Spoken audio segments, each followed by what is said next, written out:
হুজুর, সুদের টাকা দিয়ে এখন একটা ছেলে মাদ্রাসাত ভর্তি করে দিছে। ওই ছেলেটা এখন হচ্ছে হাফেজ হয়েছে। এখন কি ওই যে মানুষটা সুদের টাকা দিয়ে ভর্তি করে দিছে ওই মানুষটার পাপ হবে না? সুন্দর একটি দরকারি প্রশ্ন। বাবা মার যে ইনকাম, বাবা মার ইনকাম সেটা সুদের হোক আর ঘুষের হোক, এটা সন্তানের জন্য জায়েজ। এটা কি সন্তানের জন্য জায়েজ। বাবা মা কোথা থেকে নিয়ে আসলো, সন্তানকে খাওয়ালো, এটা সন্তানের জন্য গুনাহ না।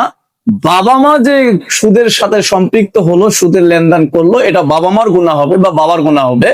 আর সেই টাকা দিয়ে ছেলে যে আলেম হলো, হাফেজ হলো, হ্যাঁ সে আলেম হয়েছে, হাফেজ হয়েছে, হয়তো আল্লাহ তাআলার কাছে পরবর্তীতে তারা বাবা মা মাপ চেয়ে আল্লাহর কাছে তওবা করে নেওয়া এবং পরবর্তীতে আর এই ধরনের কোন কাজের সাথে জড়িত না থাকা।